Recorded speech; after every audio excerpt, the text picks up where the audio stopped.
Bell का फल की महत्वता मुझे श्रवण करना है, तो कहा यह फल कोई साधारण नहीं होगा जगत में।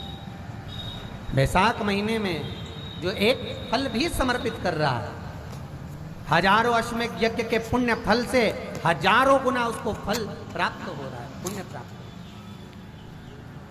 और सुनो,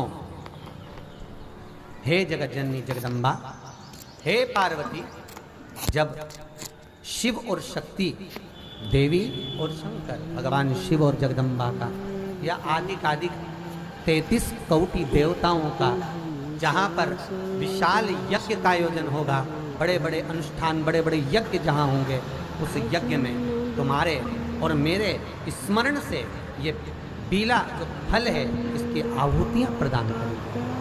और साहुति को भी आप समझ लीजिएगा हमारा,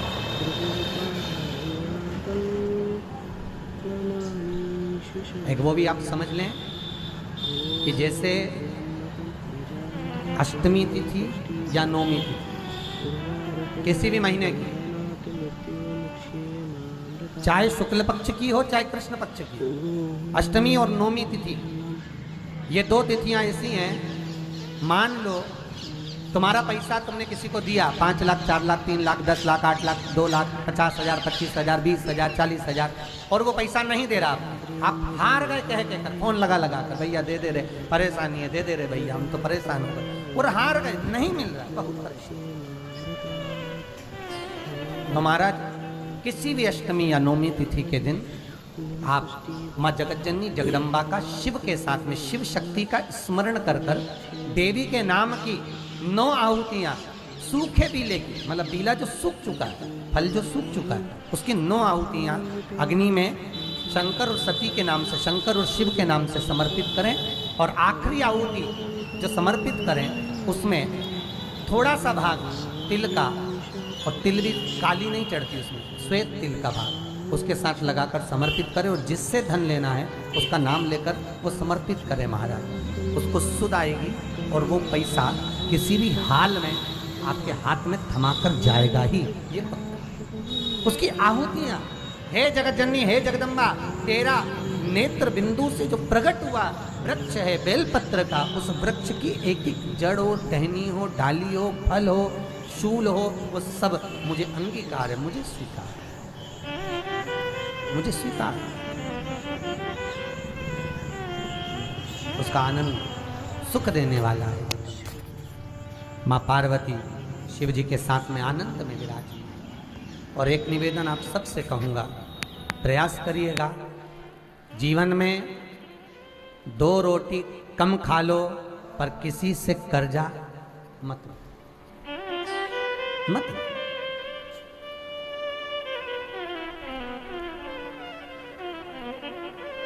क्यों ले?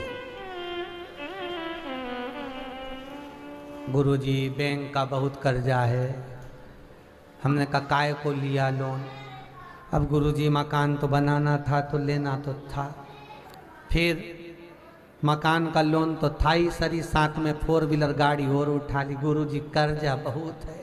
हमने कहा अब काय का हो गया, 4 व्हीलर ले लिए, उसका भी लोन है, फिर गुरुजी कर्जा बहुत है, अब काय में हो गया, गुरुजी वो फैक्ट्री डाली थी जीनी थोड़ा सा तेल की और इसका कर्जा हो गया, तो वो भी लोन। क्या करा, मकान पर लोन लिया, प्लाट पर लिया तो मकान बनाया, मकान पे लिया तो फैक्ट्री खोली, फैक्ट्री पे लिया तो गाड़ी आ गई, सब कर्जे में लदा लो। क्यों ले? और हो गया, उसके बाद में चिंता नहीं करना, हो गया ना, ठीक है। जयपुर के अग्रवाल जी, उनकी आप बीती यहीं पर माइक पे सुनवाएंगे हम।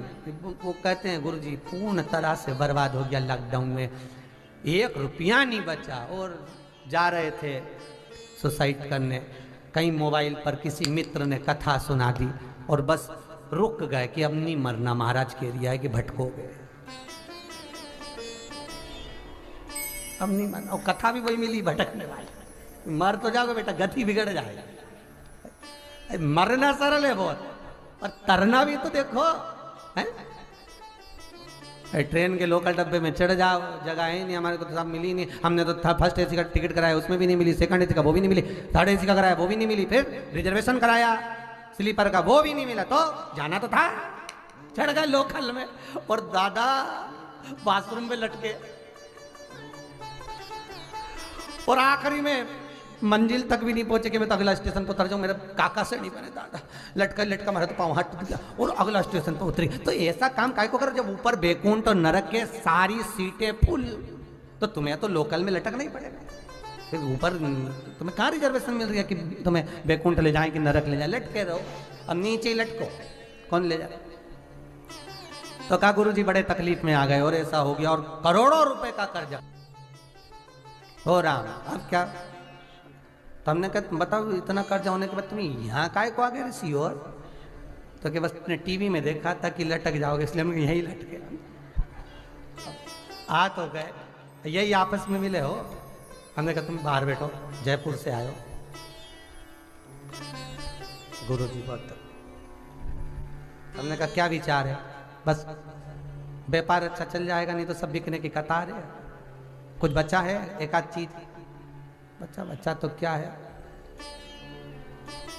फैक्ट्रियां सब बंद पड़ी हैं, कोई काम है कुछ नहीं। फिर भी आशा लगा कर जाओ, बाबा पर विश्वास कर कर जाओ। बाबा 2-1 महीने में दे दे तो शिव महापुराण जरूर कराओ। लॉकडाउन के टाइम पर आए, बाबा से विनती कर कर, निवेदन कर कर, कहीं बाबा ने सुन ली। कुबेर भंडारी है वो, तो भले अभी नहीं बैठा, पर जमीन तो उसी की है, उसी की प्रॉपर्टी पे तो अपन बैठे। सही है गलत है? अब किसी के प्लाट पे चले जाओ, भले तुम उसके प्लाट पे वो गोबर का कंडा थाप दो, पर भले थाप दो, पर प्रॉपर्टी तो दूसरे की है। भले तुम कंडा तुम्हारा, पर प्रॉपर्टी तो उसी की है। आने वाला तो व्यक्ति कहेगा भाई हमारे प्लाट पे थापा है, 2 कंडा हमारा भी, प्रॉपर्टी तो उसी की। आप लोगों ने जो 1-1 रुपया लगाया, जो भाव से समर्पित करा, या यहाँ आकर बैठे, तो उसकी रज अपने शरीर पर तो लगी, तो वो खाली तो नहीं छोड़ेगा, ये पक्का। जैसे पोटा गिरता है तो धूल लेके उठता, ऐसे गए।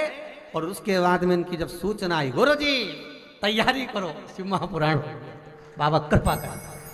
सबसे बड़ी बात तो यह है कि यहाँ आए हो तो बस पाओ, भोजन करो, भजन करो, स्मरण करो, कीर्तन करो। यहाँ कोई पैसा दिला तो लगना नहीं तुम्हारे को, रुकने का ना, खाए का ना खाए का, बस आनंद करो, जाओ।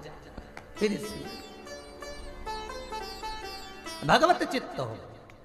और भजन चरणारविंद का जो सुख है भगवान का, मेरे कुबेर भंडारी देने में कमी नहीं रखते। बाबा देने में कभी कमी नहीं रखेगा। तो पार्वती से भगवान शिव कह रहे हैं तू सुख का आनंद है। क्यों? मान लो कर्जा हो भी गया तो निवेदन इस व्यासपीठ से, कोई गलत काम नहीं करना अपन को। हो गया ना कर्जा, हो जाएगा। मनुष्य का शरीर है, मानव की देह है, और भगवान ने अगर अच्छे दिन दिखाए थे तो बुरे आ गए, और बुरे भी आए हैं तो फिर अच्छे आएंगे। विश्वास पूरा रखना। बस विश्वास में इस विष को, विश्वास शब्द में से विष को बाहर निकाल दो तो केवल रह गया आस। क्या रह गई? आस। विष को हटाओ, आस पकड़ के रखे रहो। तो विश्वास अगर प्रबल है तो मेरा शिव देगा जरूर, ये पक्का है। और इतना देगा, इतना देगा, जैसे ये कौशल परिवार कथा करा रहा है, जिंदल परिवार ने कथा कराई। लॉकडाउन से लगातार ऑनलाइन कथा निरंतर चल रही है, और बाबा इनको जैसा दिया, मेरा विश्वनाथ आपको भी देगा, और आप भी कहेंगे कि ये कथा हम भी करा। ये बाबा देने वाला, कोई दूसरा नहीं, कोई दूसरा नहीं देगा। और आपसे निवेदन है, हम नीचे उतरे, उसके बाद हमसे पूछो भी मत कि महाराज हम कोई तकलीफ, काय को पूछते हो? हमारे भाई कोई आता है क्या? कि हम कोई बाबा जोगी जाने कुछ कुछ नहीं। बस ये पुराण भली और विश्वनाथ भला, सबसे बड़ा डॉक्टर वही है महाराज, उसके सिवाय कोई नहीं दुनिया में, जो कोई नहीं। श्री शिवाय नमस्तुभ्यं, श्री शिवाय नमस्तुभ्यं, श्री शिवाय नमस्तुभ्यं, श्री शिवाय नमस्तुभ्यं, श्री शिवाय नमस्तुभ्यं, श्री शिवाय नमस्तुभ्यं, श्री शिवाय नमस्तुभ्यं। न जानामि योगं जपं नैव पूजा, न तोऽहं सदा सर्वदा सम्भुतुभ्यं। जरा जन्म दुःखोऽताप्यायमानं, जरा जन्म दुःखोगतात्म्यानिमानं सदा प्रभु पाहि आपन नमामि शंभु। वीडियो अच्छी लगी हो तो लाइक करें, सब्सक्राइब करें। धन्यवाद। श्री शिवाय नमस्तुभ्यं, श्री शिवाय नमस्तुभ्यं, श्री शिवाय नमस्तुभ्यं, श्री शिवाय नमस्तुभ्यं, श्री शिवाय नमस्तुभ्यं, श्री शिवाय नमस्तुभ्यं, श्री शिवाय नमस्तुभ्यं।